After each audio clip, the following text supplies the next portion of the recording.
Welcome once again, my friends, and thank you for stopping by to listen to an old storyteller. Today we have a Christmas story, and the title of this story is Little Piccola. Piccola lived in Italy, where the oranges grow, and where all the year the sun shines warm and bright. I suppose you think Piccola a very strange name for a little girl, but in her country it was not strange at all, and her mother thought it was the sweetest name a little girl ever had. Piccola had no kind father, no big brother or sister, and no sweet baby to play with and love. She and her mother lived all alone in an old stone house that looked on a dark, narrow street. They were very poor, and the mother was away from home almost every day, washing clothes and scrubbing floors, and working hard to earn money for her little girl and herself. So you see, Piccola was alone a great deal of the time. And if she had not been a very happy, contented little child, I hardly know what she would have done. She had no playthings except a heap of stones in the backyard that she used for building houses, and a very old, very ragged doll that her mother had found in the street one day. But there was a small round hole in the stone wall at the back of her yard, and her greatest pleasure was to look through that into her neighbor's garden. When she stood on a stone and put her eyes close to the hole, she could see the green grass in the garden, and smell the sweet flowers, and even hear the water splashing into the fountain. She had never seen anyone walking in the garden, for it belonged to an old gentleman who did not care about grass or flowers.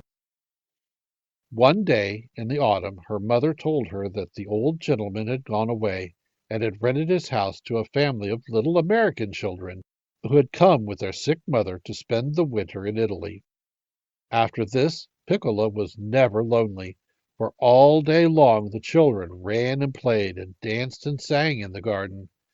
It was several weeks before they saw her at all, and I am not sure they ever would have done so. But one day the kitten ran away, and in chasing her they came close to the wall and saw Piccola's black eyes looking through the hole in the stone. They were a little frightened at first, and did not speak to her, but the next day she was there again, and Rose, the oldest girl, went up to the wall and talked to her a little while. When the children found that she had no one to play with and was very lonely, they talked to her every day, and often brought her fruits and candies and passed them through the hole in the wall. One day they even pushed the kitten through, but the hole was hardly large enough for her, and she mewed and scratched and was very much frightened. After that the little boy said he would ask his father if the hole might not be made larger, and then Piccola could come in and play with them. The father had found out that Piccola's mother was a good woman, and that the little girl herself was sweet and kind, so that he was very glad to have some of the stones broken away and an opening made for Piccola to come in. How excited she was, and how glad the children were when she first stepped into the garden. She wore her best dress, a long, bright-colored woolen skirt and a white waist. Round her neck was a string of beads, and on her feet were little wooden shoes. It would seem very strange to us, would it not, to wear wooden shoes? But Piccola and her mother had never worn anything else, and never had any money to buy stockings. Piccola almost always ran about barefooted, like the kittens and the chickens and the little ducks. What a good time they had that day, and how glad Piccola's mother was that her little girl could have such a pleasant, safe place to play in while she was away at work. By and by December came, and the other children began to talk about Christmas. One day, when Piccola's curly head and bright eyes came peeping through the hole in the wall, they ran to her and helped her in, and as they did so, they all asked her at once what she thought she would have for a Christmas present. "A Christmas present?" said Piccola. "Why, what is that?" All the children looked surprised at this, and Rose said rather gravely, "Dear Piccola, don't you know what Christmas is?"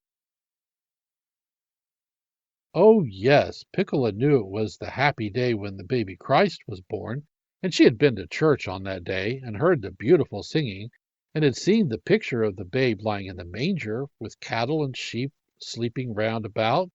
Oh, yes, she knew all that very well. But what was a Christmas present? Then the children began to laugh and answer her all together. There was such a clatter of tongues that she could hear only a few of the words now and then, such as chimney, Santa Claus, stockings, reindeer, Christmas Eve, candies and toys. Piccola put her hands over her ears and said, "Oh, I can't understand one word. You tell me, Rose." Then Rose told her all about jolly Santa Claus, with his red cheeks and white beard and fur coat, and about his reindeer and sleigh full of toys. "Every Christmas Eve," said Rose, "he comes down the chimney and fills the stockings of all the good children. So, Piccola, you hang up your stocking, and who knows what a beautiful Christmas present you will find when morning comes." Of course, Piccola thought this was a delightful plan, and was very pleased to hear about it.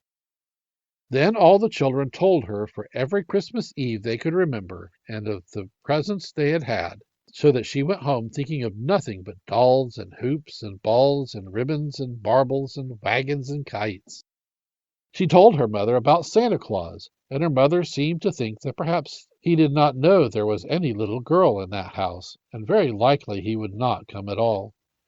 But Piccola felt very sure Santa Claus would remember her, for her little friends had promised to send a letter up the chimney to remind him. Christmas Eve came at last. Piccola's mother hurried home from her work. They had had their little supper of soup and bread, and soon it was bedtime. Time to get ready for Santa Claus.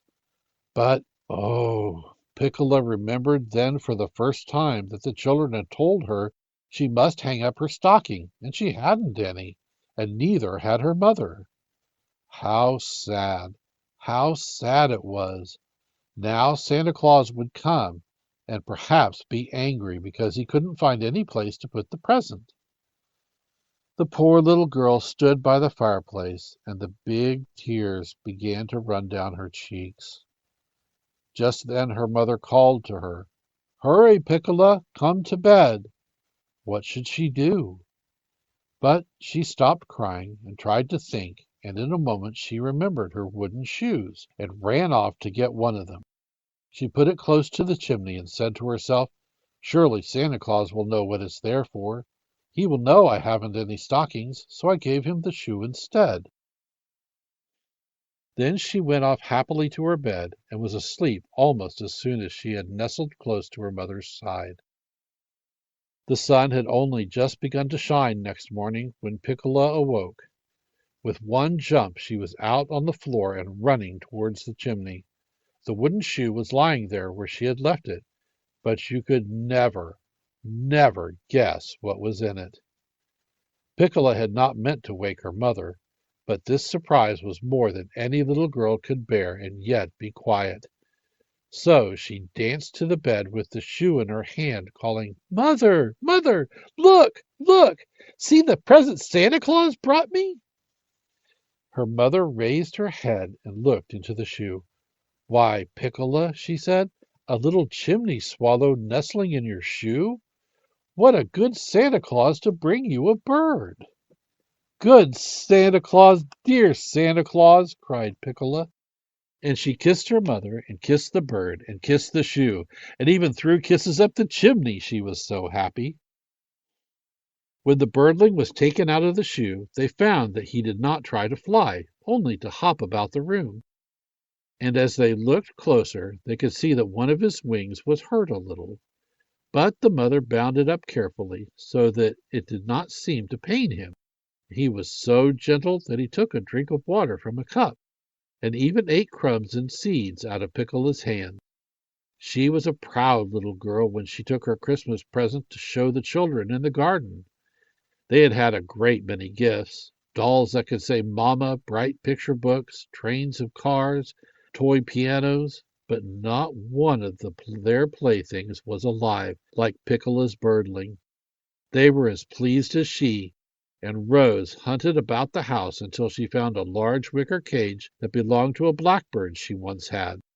She gave the cage to Piccola, and the swallow seemed to make himself quite at home in it at once, and sat on the perch winking his bright eyes at the children.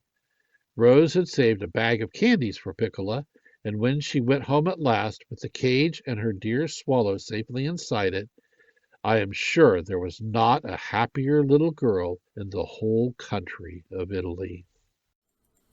Thank you once again for listening to this story. If you enjoyed this story, please press that like button. Also, please help an old storyteller out by subscribing to my channel. The next story will be posted in a few days, so until then, may your story continue to be a good one.